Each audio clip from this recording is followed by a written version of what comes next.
Passage to Planet X by Henry Hasse, Part 1. They trailed a legend through the void, seeking a world of freedom, adventure, and wealth. They reached their goal, a planet beyond all planets, a weird land of the lost, where silent death prepared to strike. Mark Travers hoisted himself up from the floor. He leaned against the supply locker, rubbed his aching jaw where the big man's fist had just landed, and grinned ruefully. The big spaceman didn't grin. He faced Mark, straddle-legged, and snapped, "Who are you?" "Mark Travers." His smooth gray eyes surveyed the man's bulk. He thought he could handle him, but filed it for future reference when he saw the neutro gun in the other's fist. "Travers, eh? A blasted stowaway. You come aboard at Marsport?" "Obviously." "How?" "It was easy," Mark shrugged. "Your ship was small, dark, and carried no insignia. I watched your men loading supplies secretly. Furthermore, you hadn't filed your destination with Central Bureau. Just the kind of setup I wanted." "You know a lot." The big spaceman's eyes went hard. "Are you a sneaking ISP? Never mind, I'll see for myself." He came a step forward, and his gun got playful with the third button on Mark's plasticoid shirt. Expertly, the man's fingers went over him. "Careful there, I'm ticklish." "So's the release on this trigger, so just stand still." Mark stood still. The search revealed no papers or identification of any kind. "I'm not ISP," Mark told him sincerely. "If I were, do you think that you'd ever lifted gravs from Marsport?" "Okay, fella, I'm Mal Driscoll. Sorry I had to clip you so hard, but you never should have pointed that contraption at me when I stepped in here. So help me, I thought it was some new kind of weapon." His eyes narrowed. "What is it?" For a mere second, Mark hesitated. He glanced down at the small, stub-lensed box which he clung to. "Why, it's only a camera. New type. Invention of my own." Driscoll nodded.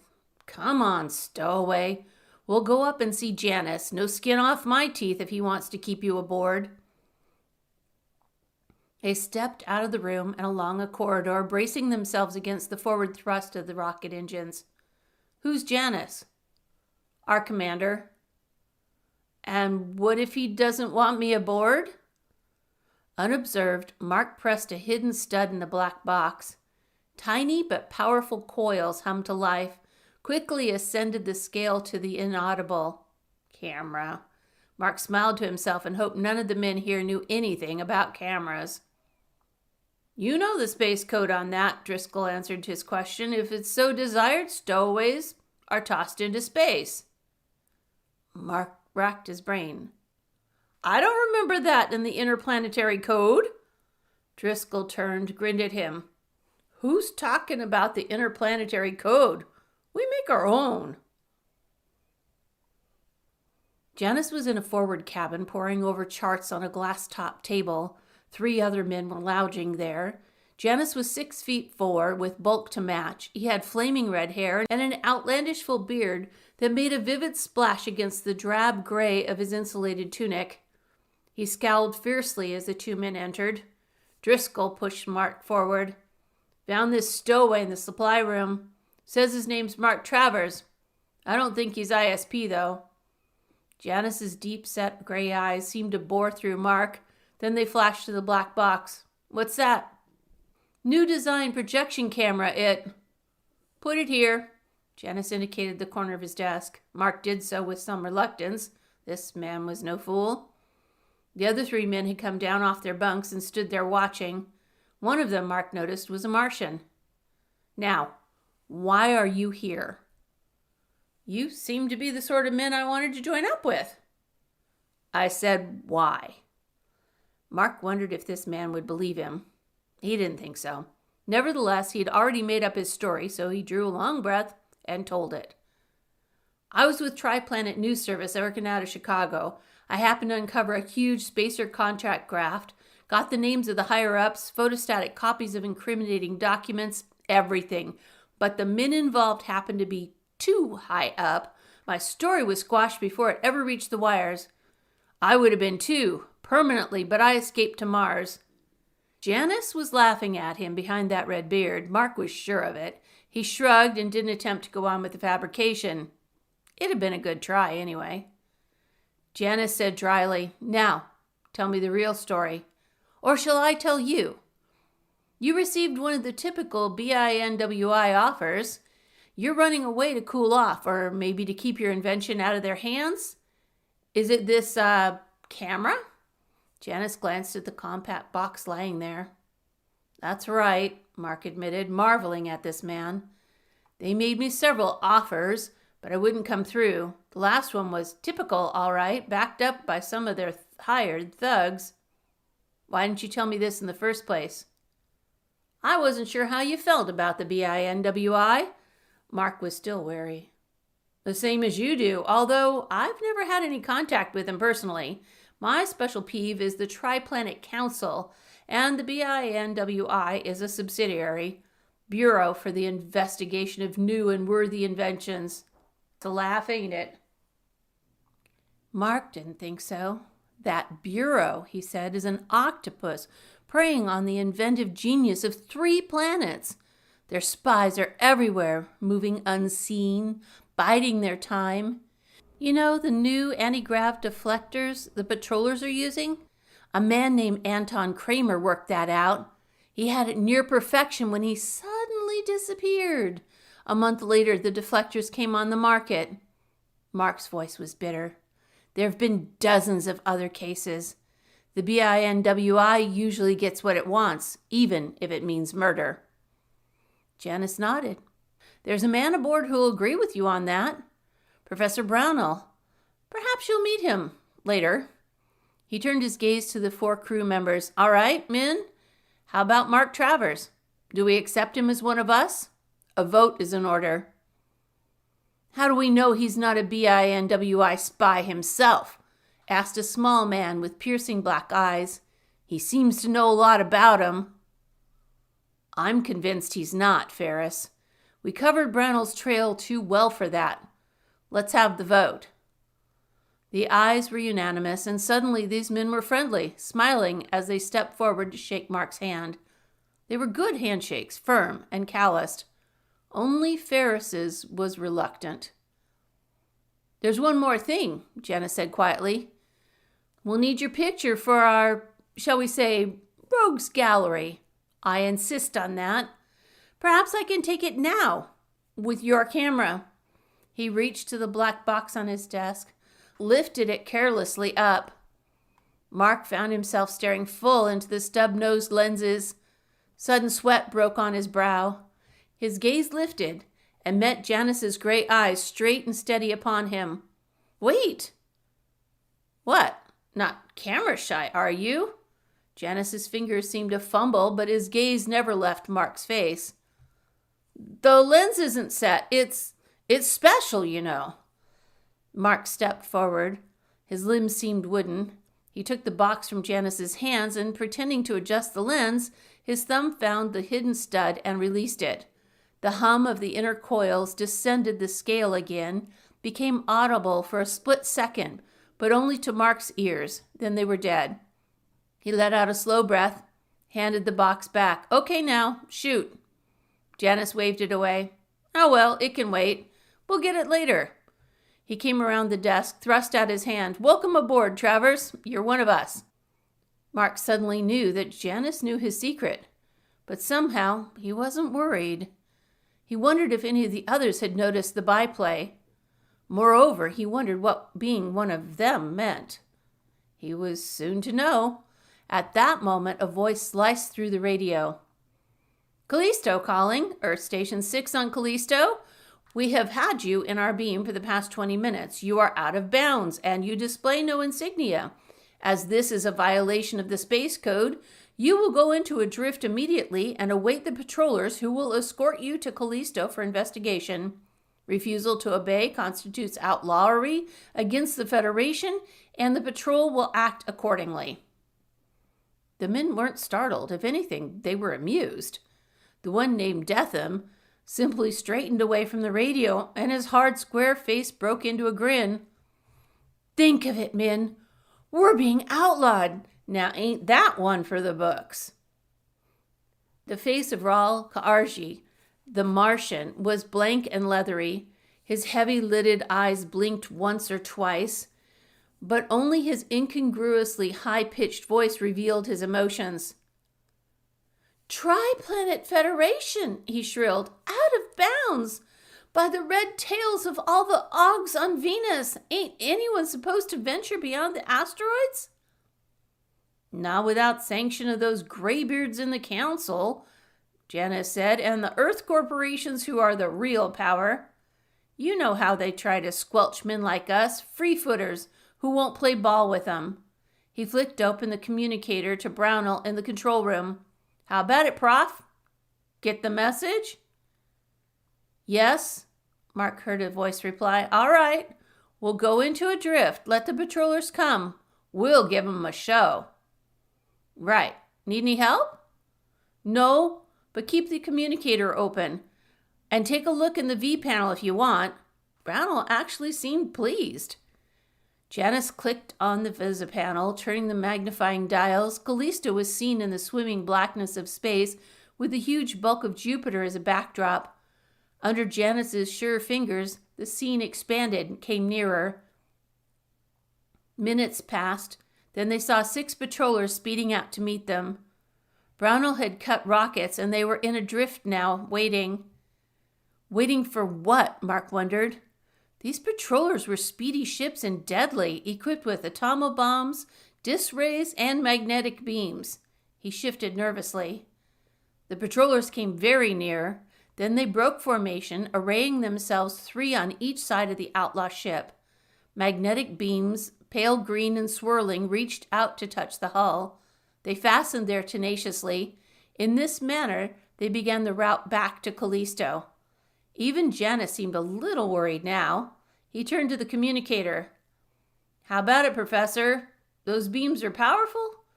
Think you can slip out? Wait and see. I promised a show, didn't I? Tell you what, though, better break out the acceleration harness. These were suits within suits, double layers of tough plasticoid. Mark stepped into his, opened the pressure valve that forced air between the 2 thicknesses. The outer one ballooned, giving a grotesque roly-poly appearance. He bounced hard against the wall to test it. Better open them full, Janice advised. They were ready. They stood against the far wall and watched the screen across the room. Callisto was looming.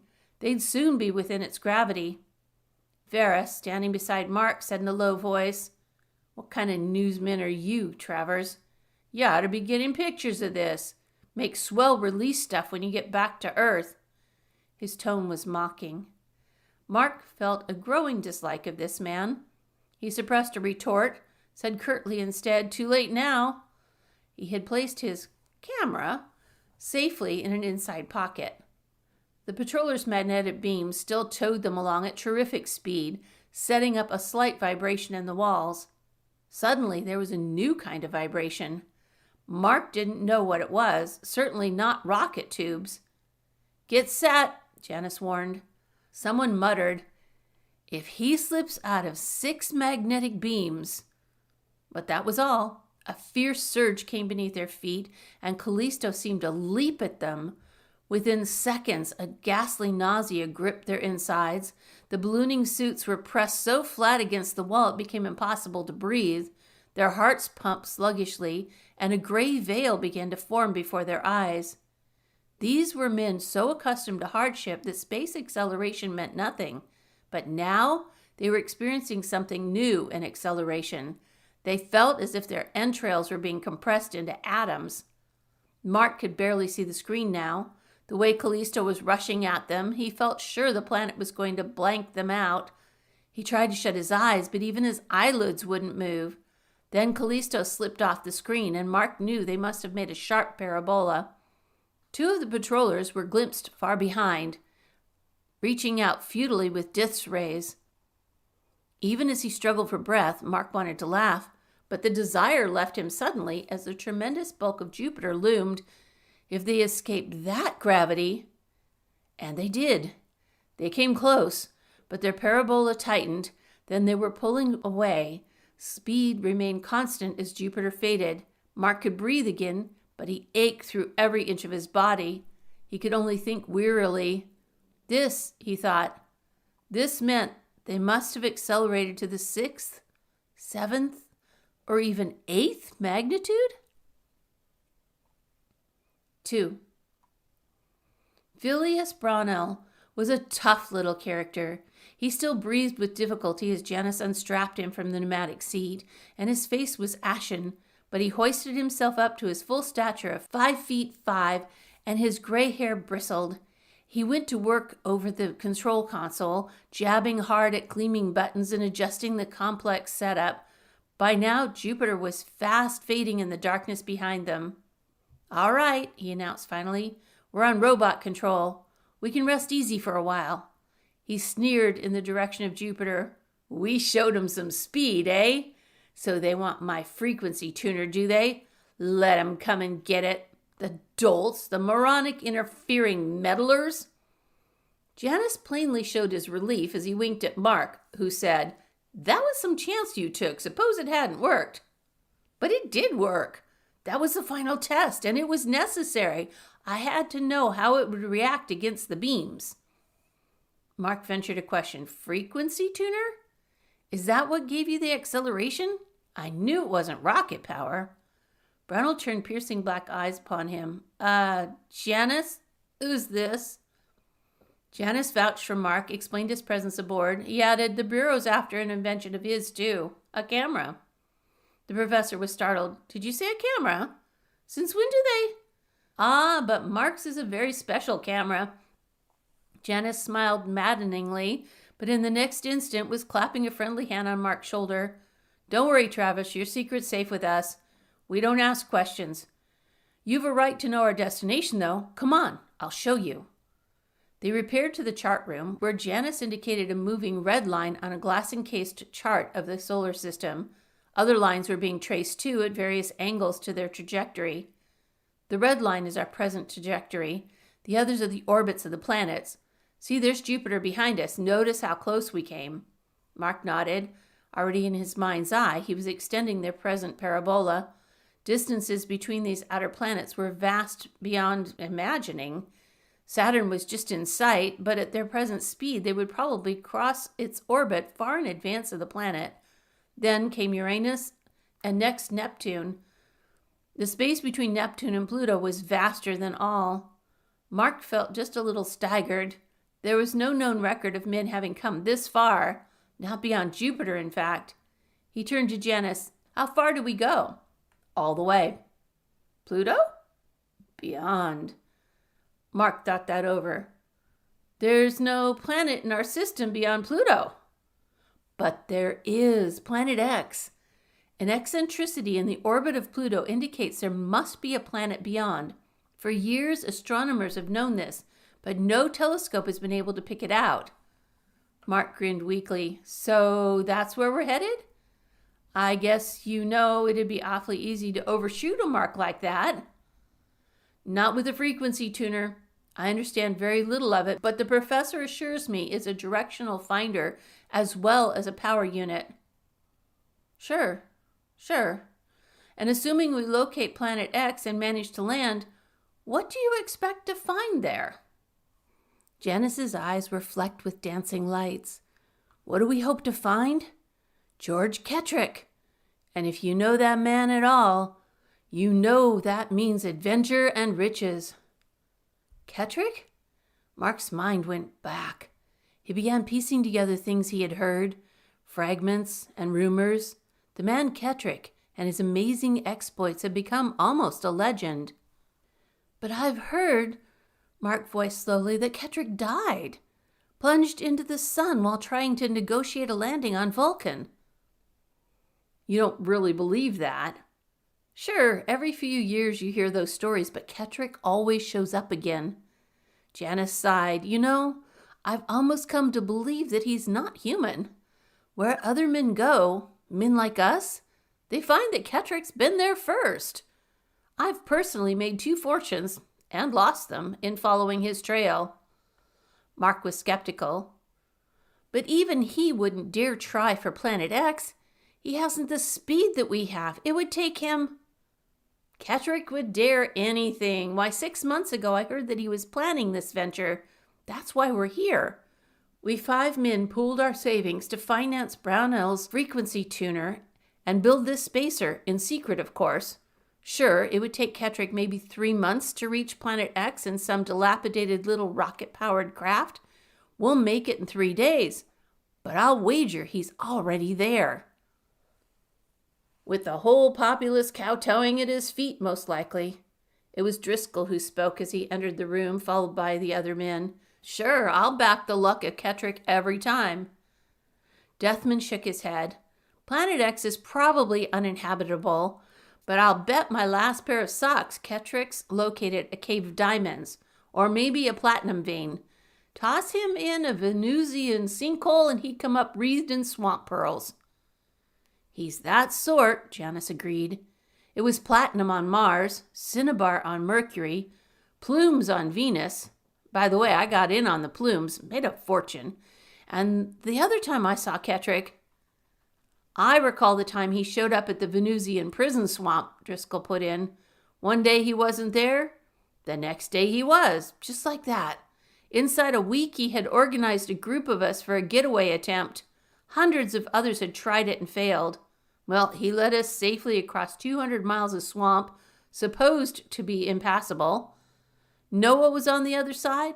A spaceship, all waiting and ready. He just wanted to prove it could be done, I guess. I only saw him once, Ka'arji shrilled eagerly. That was on Deimos. He had discovered the secret shrine of the Demian ancients. He came out of that shrine decked from head to foot with blazing jewels, but the Demians were waiting for him. They're a bloodthirsty tribe, and they were plenty angry. I never heard this story before, Janice said. What happened? I stayed at a safe distance away in my spaceship watching, and this is what happened. Kettrick made them a speech. I swear it. He climbed up on a block of stone in full range of their weapons, and do you know what his speech consisted of? The entire first chapter of Advanced Principles of Space Navigation. He quoted it most violently. Those Demians didn't understand a word of it, but I swear to you, when Kettrick had finished, they weren't angry anymore. They cheered him. He walked calmly over to his space cruiser and blasted away, jewels and all. I came across him once on Mercury, Detham contributed. The barbarians from the dark side were warring on the race inhabiting the Twilight Strip. Well, if it hadn't been for Kettrick, the whole colony would have been wiped out. They almost made a Superman out of him. Wanted him to marry 1,000 wives to make sure he'd leave plenty of his descendants there. And by Jupiter, he almost did. When I left, he was still there, married to 10 wives, or was it 12? Mark was enjoying all this. He looked to Ferris, who seemed to be the only one without a story to tell. Ferris lit a venomous Venusian cigar and sneered. I don't hold with all this hero worship, and I don't believe more than 1/10 of it. Don't think we'll find Kettrick out here either. I've sunk a year's takings from my placer on Mars into this venture. And afraid you won't get it back, Driscoll snapped. Why, that placer you're yapping about was Kettrick's in the first place, and you know it. Sure, you'd rather hide out someplace and manufacture more frequency tuners. We'll do that too, once we make a strike, Jenna said thoughtfully. We'll equip a whole fleet with them and really exploit the outer planets. That should give that addle-brained Earth Council something to really think about. On the 3rd day, they crossed the orbit of Pluto. Mark was in the control room with Janice and the professor. The latter pointed to a thin thread of liquid helium in the directional finder, surging slightly off-center. Pluto's the nearest body now. It must be heavy to drag us that way. He gave a touch to the tuner's impeller, and the helium line came back to center as their acceleration increased. The sun had long since been a pinpoint of light. The darkness ahead was no different from the darkness behind, but the men felt infinitely more alone. Behind were the known planets. Ahead was X, the unknown. It might be days more, or merely hours. No one slept now. It was only hours later when the finder began acting erratically again. Bronnell, who seemed indefatigable, took over the controls from Janice, but he didn't try to adjust direction now. "It's Planet X," he said. "Has to be. We'll let the finder take us right there." He switched on the visipanel and adjusted the lens to fullest power. "It must be a dark planet," Mark pointed out. "Certainly the sun's light doesn't reach it. How do you hope to see it in the panel?" "Ordinarily, I'd say you were right," Brownell nodded, "but look, there it is." Barely discernible on the screen, they saw a vague pinpoint of light. Brownell glanced at the proximity indicator and gasped. "Over 3 million miles? It can't be. Not the way it's pulling us now. Unless," he added thoughtfully, "it has a gravity grab equal to that of Jupiter at half the distance? Good Lord!" He tested instruments, gave experimental side thrusts with the tuner, but they came back irresistibly into the pull of the planet ahead. Hour after hour they came nearer. The planet resolved into a dark disk with a peculiar surrounding halo. "I don't like it." Janice reflected the thoughts of them all. "That light, where does it come from? Not the sun. The sun doesn't even touch Pluto." "Maybe it has a sun of its own?" ventured Ka'arji on the other side. "If it does, the sun moves right along with it in its orbit." "You can tell from here the planet has no axial rotation," Brownell announced. He looked a little worried. "This gravity drag is getting worse. We're accelerating. Better get into your harness." He set the example and the men followed. "I think I can control it with the tuner in reverse, but it pays to be safe. You never can tell out here. These are strange conditions." The planet was looming fast. The professor's hand on the deceleration lever revealed the strain he was under. Below them now they glimpsed vast dark plains, and as they came nearer, huge stretches of forest. Mountains loomed. Far ahead was faint light, a few miles of twilight strip, much as that on the planet Mercury. The professor was heading for this strip, but Mark didn't think they'd make it. They were losing altitude with sickening speed. Mark had a final vision of the little professor tugging desperately on the deceleration lever, of huge greenish-gray plants coming up beneath them.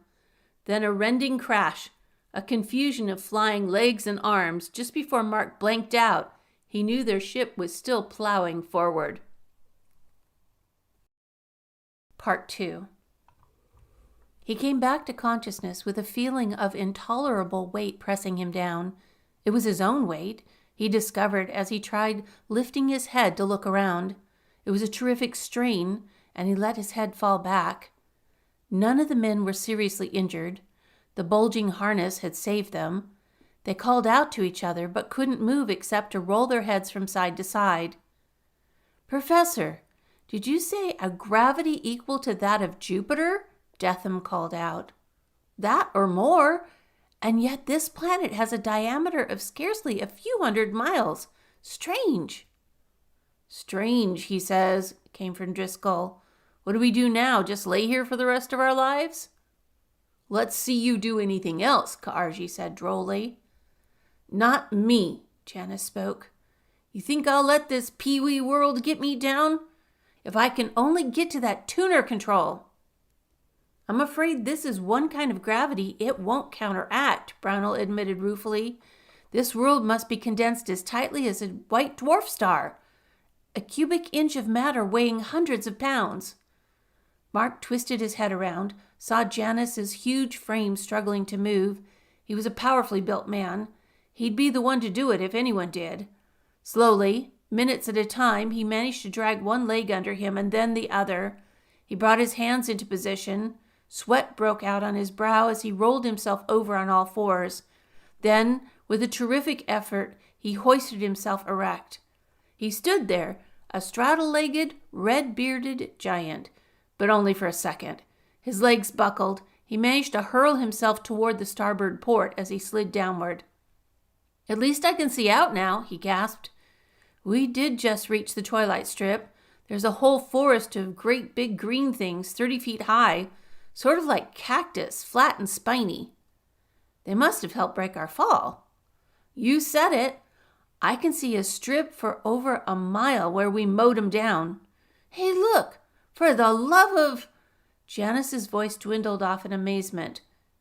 Damn it, man, how can we look? What is it? What's out there? People! Dozens of 'em. They're coming out of the forest. Oh, they've spotted us, but they're not coming over. They're just standing there jabbering and pointing. People on this world? Brownell muttered his amazement. What are they like, Janice? Describe them. They look kind of savage to me, squat and furry, but they stand erect. Their legs are thick and heavy like an elephant's. Yes, that would be natural on this world, the terrific gravity. Gravity doesn't seem to bother them, Janice went on. Let's see now. Yes, in all other ways they seem to be low evolutionary humans except, good Lord? Except what? Damn it, Janice, go on. They have knobs. What? Knobs growing right out of their foreheads, and they're lit up. The knobs, I mean, sort of a soft white light. Another logical development of nature, said the professor. They live on the dark side, so their bodies manufacture the necessary light. Are they armed? They are. Just crude spears and clubs, though. So I guess we're safe enough in here? Oh, here they come. I think they see me. Twisting his head around, Mark could barely see a corner of the window where Janice lay. In the twilight gray beyond, he glimpsed the horde of barbarians rushing at the ship. It seemed fantastic they could move in such gravity, fantastic that any creature could walk.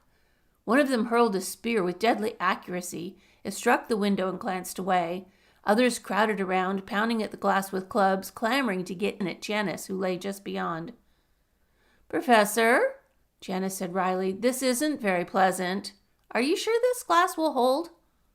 Don't worry. It'll take more than their pounding to crack 4 inches of crystite. Hope you're right. A moment later, Janice exclaimed, Hey, some of these babies have electric rifles. Good Lord, I see 1, 2, 3, at least a half a dozen of them. Wait a minute, though. They're only using them as clubs. The metal parts are corroded. Why, those are the old-type electric rifles popular on Earth 200 years ago. You must be having delusions, came from Ferris. No, I'm not. I've seen that type of rifle in the museums. Now, how do you suppose they got way out here? For a few minutes, there was silence, broken only by a faint ringing sound as the clubs beat against the thick crystite. Then Janice announced, Here come more of them out of the forest. They're bringing up the reserves. Hey, this might be serious. They have a new kind of weapon. He peered for a moment into the grayness. It's a huge thing. Seems to be sort of a combination catapult and crossbow. I don't like the looks of it. A minute later, the first shot came. It struck the spaceship very close to the window. There was a muffled explosion and a flashing blue flame. By all that's holy, explosives! Powerful stuff, too. These babies aren't barbarian as they look. We've got to get away from here some way. Brownell was really worried now. Janice, do you think you could make it to the controls? Perhaps by dragging yourself? I'm sure gonna try. Wait a minute, though. They're not gonna bother us anymore. They're scared. Scared of what? Damned if I know. They're staring off to the right, jabbering and pointing. Huh.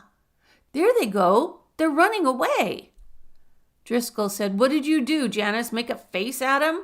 That red beard of yours is enough to scare anybody. Something's coming. Janice was straining his neck now, his face flat against the glass. I think I can make it out. Yes. Holy blazing comets!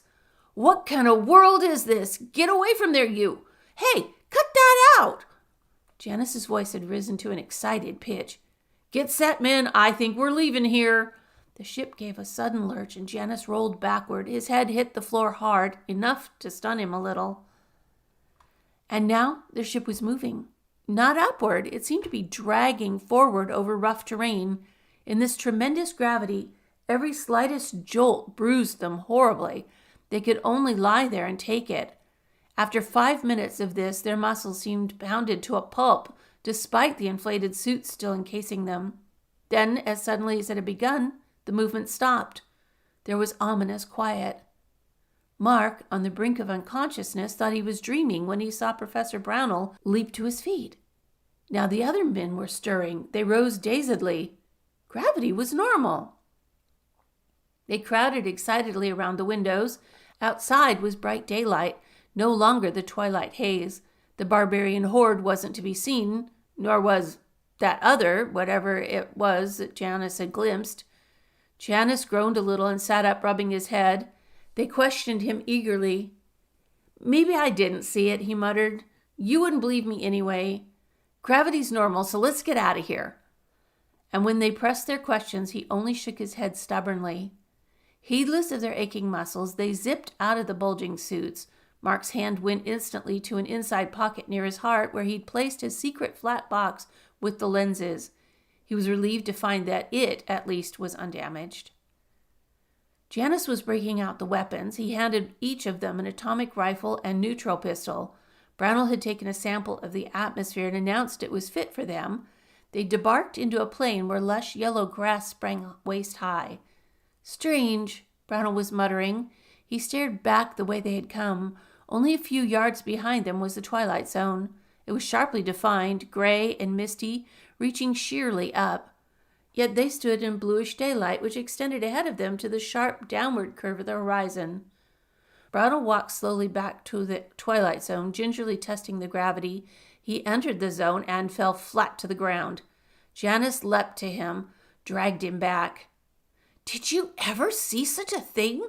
Brownell exclaimed as he rose. "Not only is there a sharp division of light and dark, but half the planet is terrifically heavy while the other half is normal. It defies all laws as we have known them." Janus was peering intently into that grayness toward the edge of the forest 100 yards away. Suddenly he gripped the professor's arm. His voice came a little hysterically. "I wasn't dreaming it then. I see it. There it is, the thing that grabbed our ship. Don't move, you men, because I swear it's watching us." Gradually they made it out as they stared in the direction of Janus's gaze. It was a huge, bulking shape that towered above the tallest trees, a roughly round metallic body that rested on 4 jointed metal legs. Metal arms, too, dangled at its side. "A robot?" came in a whisper from Deathman's lips. "A metal robot? But good Lord, look at the size of it." They were looking. 50 feet above the ground, they could make out its head, semi-spherical, and there were 2 eyes glowing with a greenish light, eyes that must have been large as dinner plates. It stood quite motionless in the gloom near the forest, watching them. "That's the thing that towed us here?" Brownell whispered. "Yes. I just got a bare glimpse of it." "Must be friendly, then. But I wouldn't want to shake hands with it. The thing does seem to be watching us, doesn't it?" "I'll fix it." Ferris suddenly brought his rifle up, took aim at the glowing eyes. Janus whirled, knocked the rifle aside. "You fool! That's an intelligent entity, I tell you. Want to get us killed?" As though it had seen and comprehended the action, the robot's eyes blinked once or twice.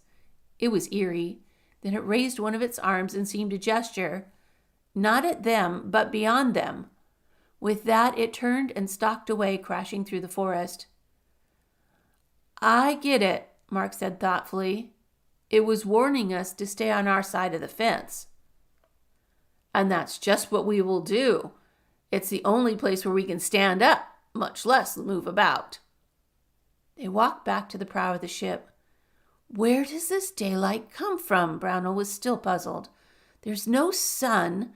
Seems to me this gravity has something to do with it, too. Say, do you suppose this light—" He never finished, for at that moment they heard a shout ahead of them and saw a group of men approaching.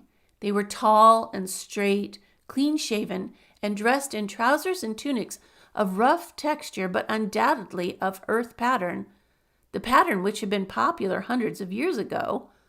They carried weapons, too. The old type electric rifles, which were so devastating at close range but not very effective at longer distances. They came warily at first, but smiled when they saw the newcomers were not going to cause trouble. "Greetings," their leader said in perfect English. "You're from Earth? We thought we saw your ship crash and came over to investigate." Janus stepped forward and introduced himself, shook hands. "My name is Donnelly," the other said. He pronounced it that way crisply, running the syllables together. Mark suddenly wondered if this could be a contraction of Donnelly. Donnelly and his men were speechless for a moment, staring in turn at the spaceship, the new type weapons, and Rael Karji. "Have you never seen a Martian before?" Karji grinned at them in a friendly manner. "Pardon our staring," Donnelly replied. "We have never seen a Martian, nor such a spaceship as this, nor any other world. We have waited long for this. Long." "You've seen no other world, but you are Earthmen." "We have been here always." "I begin to understand," Ronald said. "There are others of you here. Where do you stay?" "Our city is only 50 miles from here. We shall be happy if you accompany us there. We have good roads and surface cars. Our leader, Mari, will explain everything to you." Donnelly paused, glancing nervously into the twilight strip. "You should be of great help to us against the perils with your new weapons." "Perils? Are those the furry creatures with the lights on their heads?" "Yes, we call them that because perlac is the name they give to the world. They have warred on us for generations. We number a mere 500, and they are thousands." Donnelly looked worried. "And now that the robots are active again, we are in even more danger." "We saw one of those metal giants," Janus exclaimed, "just a few minutes ago." "Yes, we saw it too. We came up just as it was stalking away. It's the first we've ever seen, but we've heard much about them. The stories have been handed down. There is supposed to be a great temple on the dark side where the robots are housed." "More of them?" Mark exclaimed. "I hope they stay over there then." Donnelly shook his head. "This I know. If the robots are roaming again as they did many years ago, none of us will be safe." "Then let's go to your city," Brownell put in. "We should be able to lift Gravs now, if the tuner hasn't been damaged." It hadn't been. In a few minutes, they were winging low across the plains to the horizon. The city bore the unusual name of Frel, and lay semicircularly at the foot of a sharply rising hill. People were seen, men and women alike, working in the surrounding fields. Donnelly led them through the main street. The buildings were of a dark substance that might have been earth compressed to concrete hardness. They entered the most imposing of these buildings, and thence to a huge room, which was almost the size of a theater on Earth. "Make yourselves at ease," Donnelly said, "while I summon Mari. She will probably be at the laboratories now." "Mari," Driscoll said when Donnelly had gone. "So their leader is a woman? And they have laboratories?" They gazed about them. The curious daylight came through windows of glass or similar material. There were chairs and tables of finely wrought metal. Along one wall were bookcases filled with charts and uniquely bound volumes. There were other volumes, too, which seemed vaguely familiar. Brownell walked over there. "Look at this! A whole case full of books from Earth. Scientific, technical books, all of them." He read a few of the titles on the faded bindings. "These were all popular hundreds of years ago. And these others," he waved, "are probably the entire recorded history of these people. I'd give anything to look into them." He didn't touch the volumes, but remained thoughtful. Mark, too, was thoughtful. "Frel," he mused. "Strange name for this city. Seems as though it ought to mean something, but I can't quite place it." Donnelly returned soon, accompanied by Mari. She was tall, lithesome, her features classical and still beautiful despite smudges of sweat and grime from the laboratory. Her golden hair was braided into a halo, which gave a queenly appearance, and her eyes were bluer than the strange daylight of this world. Skirt and tight-fitting bodice were of rough texture, but dyed a rich golden color. Involuntarily, the men gasped, but Mari did not mind that or their stares. She seated herself and bade them be seated opposite her. Then she leaned forward, searching their faces. Not until then did they notice that her eyes were cold, suspicious. You have come from Earth, of course, and Donnelly tells me this strange one is Martian. Who is leader among you? Why, I suppose I am, Janice said. Either me or Professor Brownell here. Professor? Her mind seemed to grope for the meaning.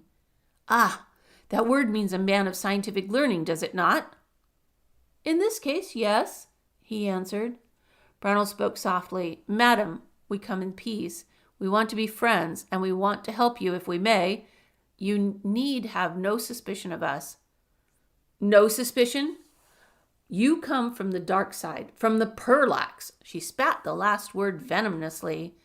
Donnelly, standing there, seemed troubled. He said, We only found them near the twilight zone. They were most friendly in manner and speech. They seemed...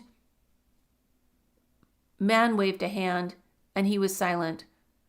She said, Men of Earth, you wonder why I'm suspicious? Know then that we observed your ship 5 days ago crossing our land with tremendous speed and heading for the dark side. Why have you waited until now to come here? It could be that you have allied yourselves with the Perlax. Have they sent you here? There was a moment of stupefied silence.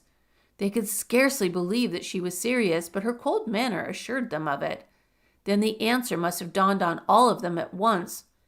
Kettrick! Janice boomed, hoisting his big frame from the chair. By all that's holy, he did reach here. She must have seen Kettrick's ship. Then he sobered, but if it was streaking for the dark side, it was surely out of control. Kettrick must be dead by now.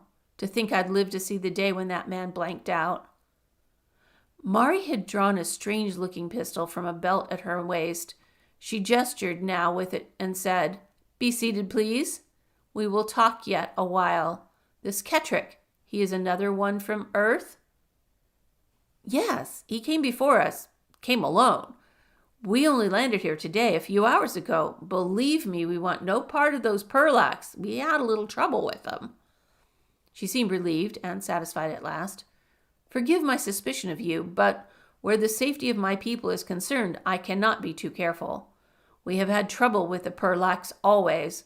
The greatest trouble is yet to come, and it is brewing fast. She appeared to be marshaling her thoughts. Then she went on.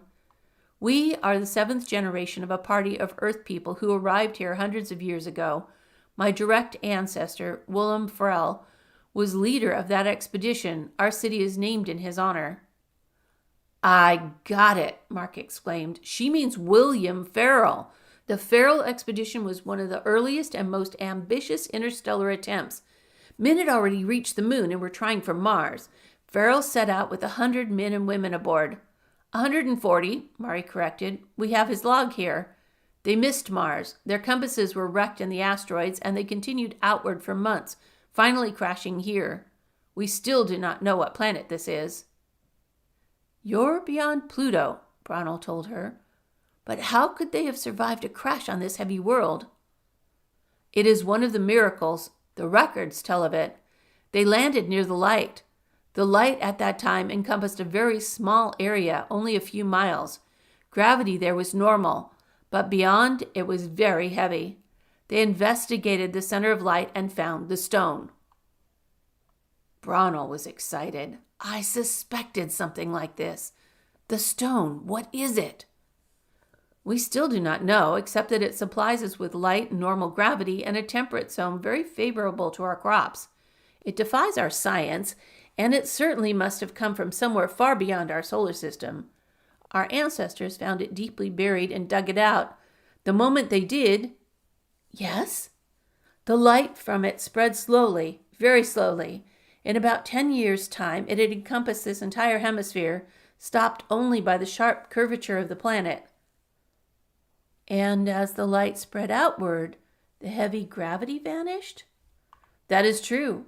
We have the stone now atop our hill, which is the highest spot. Our ancestors, however, had to fight for it time and again. The Perlax at that time were really savages. They had known of the buried light, but were afraid to approach it. Later, they tried to get the stone, but were always driven back into the darkness. They have warred on us ever since, for generations. In the last few years, they have become very strong. They're using explosives now. I believe that ages ago, long before the first Earthmen came, a civilization existed and died here. The present Perlax must have discovered remnants of an ancient science and are slowly reviving it." There was a moment of silence.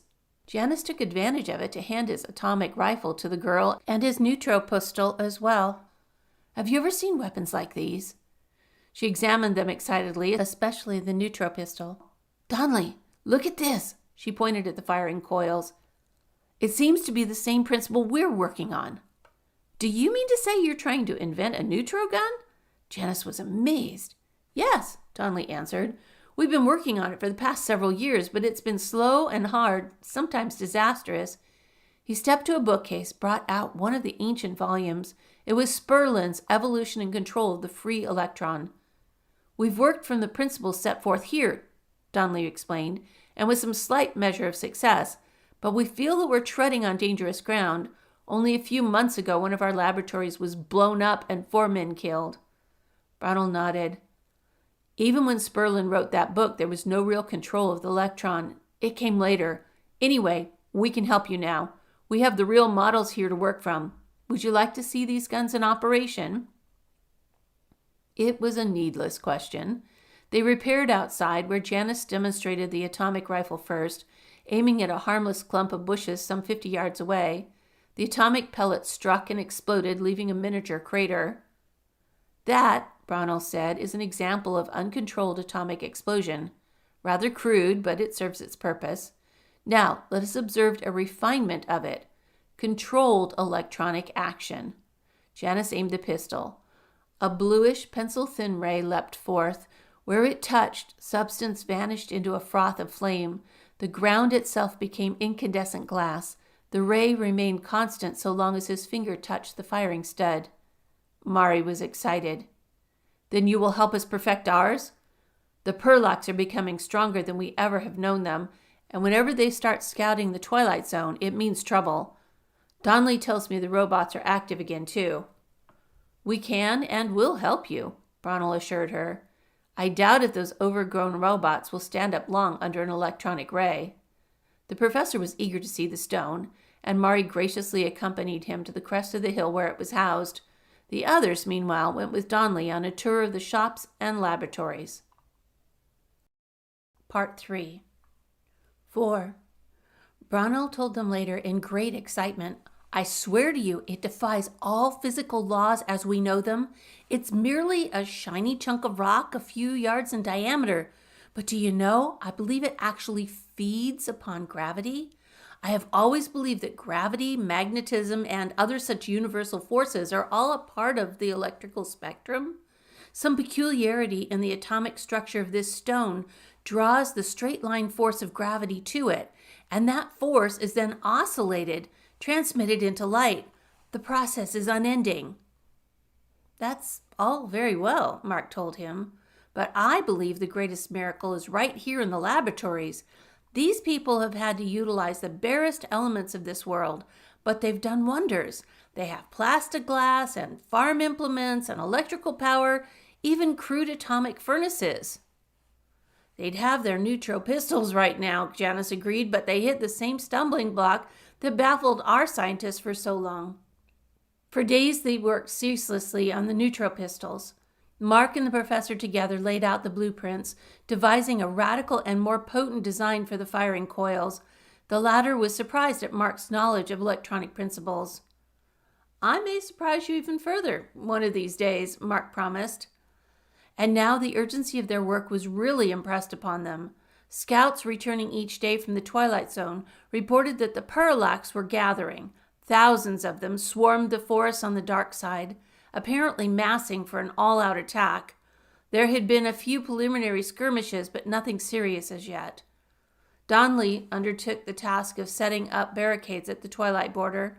These were huge shields of light but durable metal, arranged in strategic positions, easily movable, and the work at the city went on apace. Janus and the others directed work at the forges and metal shops. Everyone, men and women alike, who could be spared from the border defense were given assignments. Mari was a surprise to the new men. Already she knew the ancient science textbooks by heart, and she thirsted for more knowledge. She was everywhere, directing, helping, learning. She grasped the principle almost at once when Brunel explained, briefly, the atom itself must not be shattered. That has been your mistake. Successive sheaths of electrons must be stripped without disruption of the ultimate atomic structure. That means swift transmutations, not disintegration. Most important of all, the electrons must be propelled along a controlled directional beam. Only Ferris was dissatisfied at the hard work. In their quarters at the end of the first week, he complained, "What is all this getting us? I thought we came out here to make a fortune. That's the story you gave me, Janice, when you rooked me into this deal." Janice looked at him distastefully. "Haven't you ever wanted to do a decent act in your life? Lord knows I've done some scandalous things, but these people need our help now, and they deserve it." "That's not getting back the fortune I sunk into this venture," Ferris grumbled. "We'll think of that later." The work was slower than they wished, for it became apparent the Perlac attack was going to materialize any day, any hour. As leader of the defense, the all-out call was left to Donnelly, who, with his select group, remained at the border constantly now. On the 10th day, even before the new pistols had been assembled or tested, the call came. One of the scouts raced into the city with the signal. Everyone, men and women alike, left their work instantly. Dozens of the electrically motored surface cars were waiting, and soon they were racing along the road. Within the hour, they had reached the twilight zone to reinforce Donnelly's group. Each person was equipped with an electric rifle, which, at the longer distances, stunned but was not fatal. And there were quantities of atomic grenades. The new Earthmen retained their atomic rifles and neutral pistols, as they better understood the operation of these weapons and could use them to more advantage. The attack had not yet come, but Donnelly was expecting it at any minute. Each group took up its assigned position behind a barrier. Mark found himself beside Janice and was glad, for he liked that blustering, red-bearded giant. "It's going to be hell," Janice promised, peering into the twilight gloom. "We have to wait for them. The Perlacs can come over into our lighter gravity, but their gravity'd be fatal to us." Mark nodded. "It means we'll be fighting a strictly defensive battle." The twilight beyond faded into the darkness of the huge forest, and not a Perlac was to be seen, not so much as a moving shadow. But they were there, Mark knew, thousands of them, and when they came, it would be silently. And silently they came. Mark's first intimation was the explosion of grenades far down the line, and then he saw them, hordes of Perlacs, heavy of limb, but coming with amazing speed. Most of them were using crossbows, and Mark realized that some of the shafts were equipped with metal-tipped explosives. Then he was too busy for further observation as he brought his atomic rifle to bear. The old-style electrics were at work too, all along the line, and their grenades blasted huge gaps in the advancing tide. But still they came, moving now across the lighter zone. Thousands hadn't been an overstatement. The dark tide came rushing over their stunned and dead. And now those explosive-tipped shafts were having effect. Several of them struck a barricade next to Mark and tore the metal from the foundations. Now Janice, beside him, was bringing the neutral pistol into play. Savagely, Mark swung his beam in a never-ceasing arc, exulting at the swath it cut before him. Further down, Driscoll, Kaharji, and the others were doing the same, together with the grenades that seemed to stem the tide, but only for a moment. "Keep it going! Keep it going!" Janice was yelling. "These beams are good for hours!" The very silence of the attack made it the more terrible. No yells, no screams of fury came from the heavy-furred Perlacs as they littered the terrain by the score. Then, as suddenly as they had come, they retreated. 7 sweeping beams had done the work well, but in an unexpected manner. Flames were leaping in the lush grass between the defenders and the forest.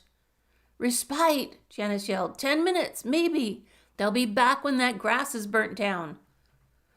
But there was no resting now. A score of men were dead and twice that many wounded, who had to be carried back from the battle line. 3 of the barricades were wrecked, and they strove to get these into place again. Mark noticed Mari, sweat-grimed and weary, her golden hair streaming down, but she was magnificent still, a tower of strength as she hurried along the line, giving aid and encouragement to her people. I wonder where the robots are, Mark suddenly remembered as he worked beside Janice. If the Perlax have learned to reactivate those monsters as Donnelly thinks. Encouraging, ain't you? As if we're not having a hard enough time as it is. Then Mark remembered something else. Remembered so suddenly that he began laughing a little wildly, and Janice slipped him a light one on the jaw. Come out of it, lad. None of that now. We're not licked yet. But Mark had reached to his inner pocket and brought out his secret flat box. Remember this, Janice? Good Lord, but I ought to be blasted for forgetting it. You always knew it wasn't a camera. Well, now you're going to see it in action. Good lad. I hope you've got something there. Here they come again. This time the Perlax had massed their forces, and they came in 2 wide flanking movements aimed at the ends of the barricades. Let 'em get close. Janice passed the word to the men as they hurried down to the left. Then give 'em your grenades, all you got. Grim-faced, they waited. Mark once more touched the release stud on his box, exalted as the coils hummed into power. Now! Janice yelled at last and swept his beam into play. Simultaneously, the grenades rained out. The terrain erupted in geysers of blackened grass and fleshy fragments, but determinedly the Perlax came, and their crossbow shafts filled the air. Despair began to touch the Earthmen now. It was obvious the fanatical Perlax were going to make this a war to extinction, and there could be but one final result. The Perlax outnumbered them 100 to 1. If only they could have gotten the new electronic weapons ready in time. Even their grenades were running low now. Grim-lipped, Mark waited for the next onrush. He passed his neutro to a neighbor and concentrated on his box. Its power had been proven in minor tests, but this would be the maximum. The wave came, more of them now than before. Mark stepped for a moment into the open, heedless of the shafts. The box, held waist high, looked for all the world like a camera, but the result was devastatingly different. The men felt a violent holocaust of air around them, rushing away from all sides. For seconds they couldn't breathe or move. The temperature dropped so suddenly that they were literally frozen where they stood. Then warmer air came pressing in again, but still they didn't move because now they were staring at the miracle. In a 100-yard area before their barricade, the mass of Perlax were motionless, many of them arrested in grotesque postures. Others had literally burst outward, but all were dead, and now they began to topple over like frozen statues. Another wave was coming behind, just beyond the area.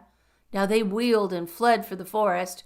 Quickly, Mark adjusted the sights and gave them another burst. The same thing happened. The rush of air, the sudden drop in temperature, and the horde was a mass of frozen corpses. But this time, the box became hot in Mark's hands, burning them severely, and he quickly dropped it. At the other end of the line, the defenders weren't doing so well. The Perlax had gained that end of the barricade, and the battle was furious and to the death. Come on! Mark raced for that end, followed by the others, but now Mark couldn't use his weapon, for it would mean blasting Earthmen and Perlax alike. And then, fantastically, the battle seemed to hang poised. There came a grinding, shuddering sound, a series of these sounds. The ground seemed to vibrate, and then along the twilight strip came a towering, stalking, 50-foot shape, one of the robots. It came swiftly, purposefully, huge eyes glaring down straight for the battle line. 5. This does it, Janice groaned. That thing looks mad. But no other robots came, and he raised his beam pistol in readiness as the great monster came bearing down. Hold it! Mark caught his wrist. Hold your fire, men! For the Perlax were fleeing. Forgotten now was the fury of battle as they raced en masse back to the darkness of their forest. And abruptly, the robot swerved in its course, went after them with purposeful strides. It bent down a little and swept huge claw-like hands close to the ground. A few of the Perlax were caught, dashed to the ground, never to rise. Almost gleefully, the metal monster trampled down the edges of the forest. The Earth people could only watch wearily, numbly. It was over. Unbelievably, the battle was over. Tiring at last of its mad sport, the robot turned and came striding back. Heedless of Mark's warning, Mari stepped forth and faced it defiantly, rifle held in readiness. Tall and straight, her golden hair tumbling down, she was a defender of her people to the last. And the robot paused, only for a second, during which it seemed to be surveying her. Then it came on, but stopped some 20 yards away. Then it spoke. The voice was rasping, metallic, but the words were unmistakable. "Hiya, bud. What's cooking?" Janice's voice was a ridiculous gurgle in his throat. He took a step backward and his eyes bulged, for the thing had seemed to be addressing him. At last he got the words out. "Ketrick! By all the red-tailed zigs on Venus, it's Ketrick! Only he could use an archaic expression like that. What's cookin', indeed?" There came a rumble of metallic laughter. "Hiya, Janice. Haven't seen you in years. And Ka'arshi, last time I saw you was on Deimos when I robbed the Temple of the Ancients. How are you, kid?"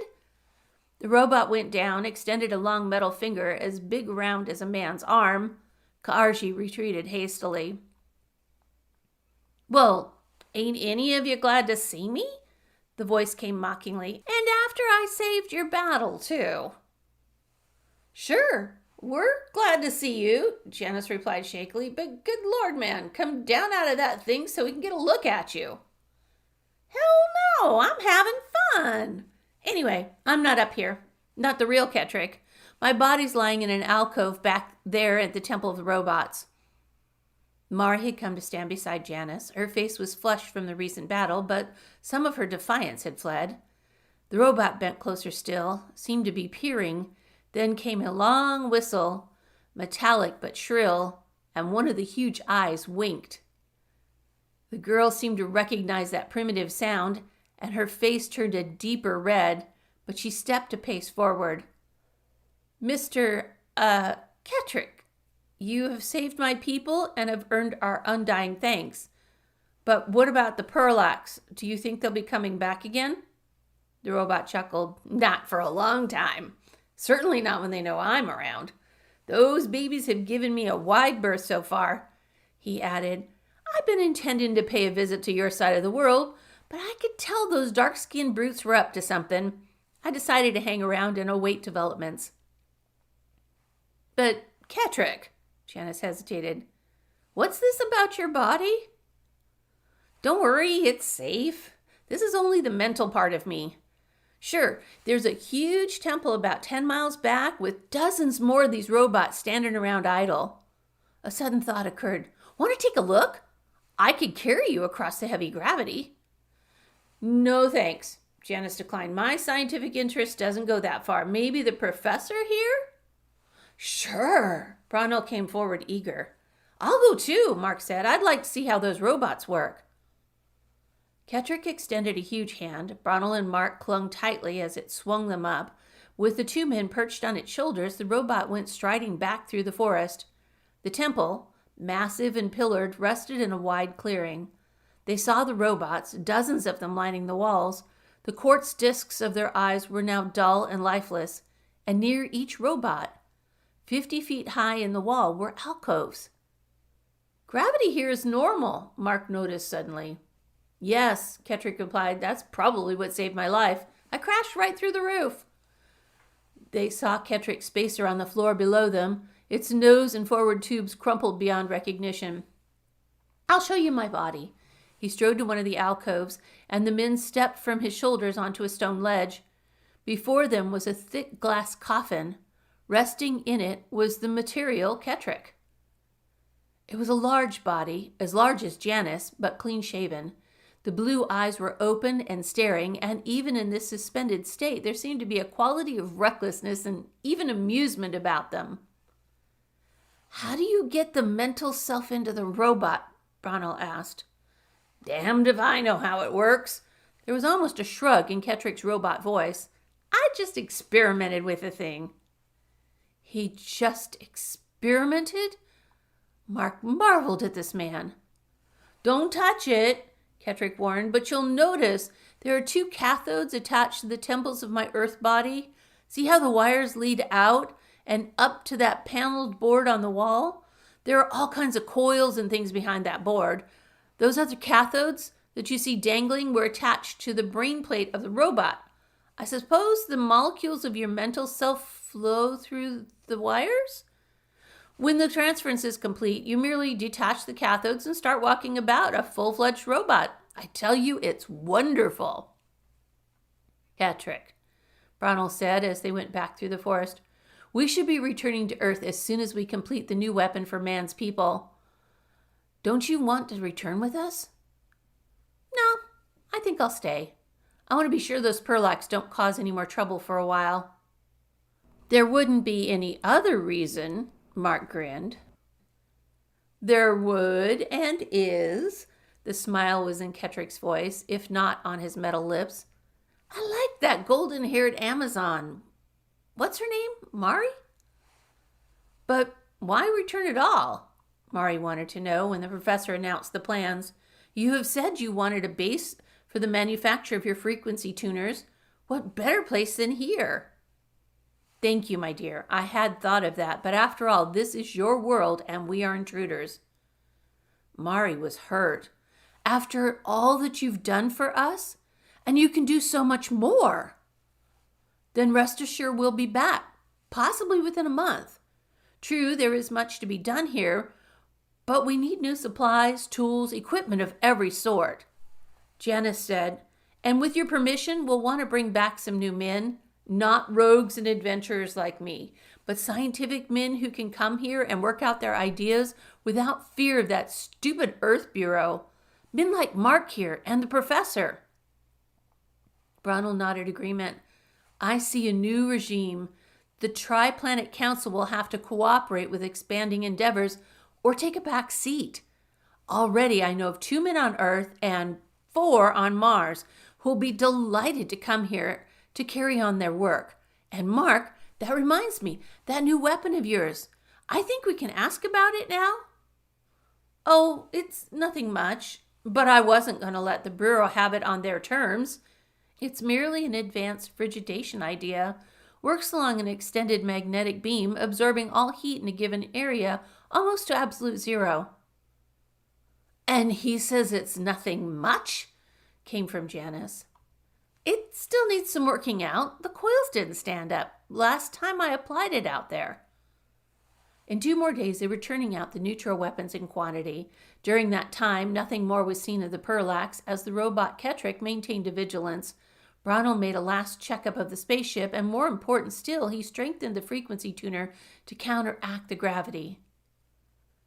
On the last night, Mark tossed restlessly in his bed. He could not sleep, and he didn't know why. Was it something they had forgotten? He didn't think so. Nevertheless, he had a preternatural awareness of something wrong. He arose, dressed quickly. There was never night on this side of the little world, but the rooms were automatically dimmed. Silently, he tiptoed through the rooms. Brownell was there, sleeping peacefully, and Janice and all the others. No, Ferris was gone. Mark's heart leapt. He had never liked that man, never quite trusted him. Now it came back. Ferris's eternal harping about the fortune he had put into this expedition. If that little rat was planning... Mark hurried outside. The city was deathly quiet, immersed in sleep. The eternal light struck his eyes and brought him fully alert.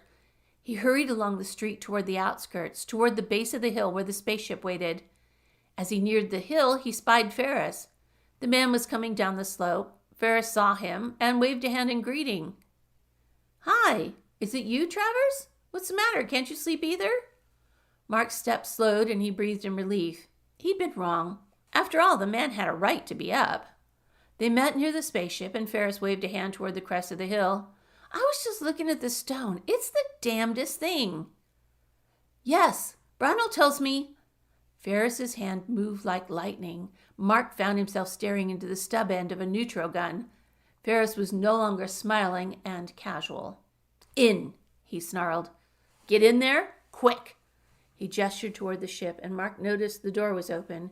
He moved toward it slowly, then paused, started to turn. "I'll blast you, Travers." Mark shrugged, entered. Ferris came quickly behind him. "That's better. I don't want to rouse any of the others. Sounds carry far on this world."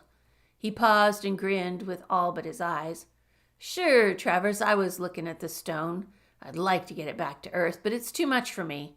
Guess I'll just have to be satisfied with the frequency tuner. The Bureau of Inventions will pay me a handsome price for it. No questions asked." "You sneaking, double-crossing rat," Mark said slowly. "You'll never get away with this." "This says I will," Ferris sneered, gesturing with a neutro. "And since you came snooping out here, I'll just take that new weapon of yours." "It doesn't work anymore." "I'll take it anyway. Hand it over. Careful." Mark shrugged, tossed the box-like weapon to him, but his mind was racing. Ferris had the upper hand, all right, and he would get away with this if Mark didn't do something quick. Mark glanced around. They were in the control room, and he knew the frequency tuner was ready. He said, "What about Bronell, Janice, the others?" "What about 'em? They wanted to come out here, so let 'em stay." "Yeah, for the next 100 years. "What about me?" "I think I'll just take you along. For a short distance, anyway." Mark's voice was taunting. "Because you're not quite sure how to handle this frequency control, you'll need me." "And that's where you're wrong. I've studied it plenty. It's easy." Mark dropped suddenly to his knees, and with the same movement, his body lashed forward low and hard. He heard the neutro sing and felt the swirling heat of it over his shoulder, but Ferris was quick. He danced lithely back. His right hand with a gun in it came swinging up. The heavy gun caught Mark squarely under the chin. He came struggling back to consciousness, aware that he was lying prone. He allowed his brain to clear before opening his eyes, but already he could tell they were in space. He thought of his friends on Perlac, stranded. It would be a miracle if they ever succeeded in building another spaceship there with their limited equipment. "Hi, Travers, we're on our way. So, I can't handle the tuner, eh?" Mark groaned, rolled his head a little, feigning grogginess. But he was alert now, and he cursed himself for a fool for underestimating Ferris. He heard the man's voice go on. "And to show you how much I need you, I'll just toss you out somewhere between Perlac and Pluto. Or maybe between Pluto and Neptune. Which would you prefer?" Mark's heart leapt. They couldn't have come far then. He was lying near the control console, and he knew they were on robot control. Ferris must have set the course already. He was confident now, watching Mark, for he knew it took minutes to adjust that complex setup. Mark stirred, grasped a metal stanchion to help hoist himself erect. His plan was made.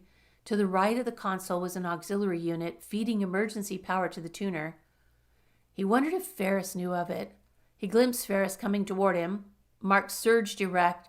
His right hand darted out. It came down in a full sweep against the auxiliary impellator. The spacer leapt ahead sickeningly as acceleration multiplied in a split second. Mark glimpsed Ferris flying backward.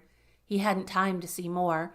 Both hands gripping the stanchion now as intolerable pressure built up. His arms seemed to be wrenching from their sockets. Slowly, agonizingly, he managed to encircle the stanchion with his left arm. His right hand seemed to weigh a ton as it reached out. It touched the impellator stud, reversed it. Mark sagged limply forward as acceleration lowered. He hadn't the strength left to turn his head to see what happened to Ferris. When he did, minutes later, he saw a limp figure against the far wall. The limbs were twisted beyond recognition. The head was crushed. It wasn't a pretty sight. Mark changed direction, headed in a sweeping parabola back toward Perlac. He avoided Bronell's previous mistake and swung wide of the planet, approaching it from the light side. He landed safely near the city. The others had already missed the ship. They received him joyously. They left the next day after a final checkup. Mari had prepared long lists of items for them to bring back to her people. The robot Ketrick was there too to bid them bon voyage. Brunel said, Kettrick, you can reclaim that body of yours. Sure you won't change your mind and go back with us? Again, Kettrick resorted to archaic expression. Are you kidding? And he glanced at Mari with his huge robot eyes. They lifted Gravs, and not until they were crossing the orbit of Pluto did Brunel remember something. He chuckled and said to Mark, Suppose Kettrick does transfer again to his body, as he probably will. How's he going to transport it across that heavy gravity? For a moment, Mark was startled. Then he grinned and replied, Well, don't worry your mind over that. I'll bet you 1,000 to 1 he'll do it. Positively, that man will find a way.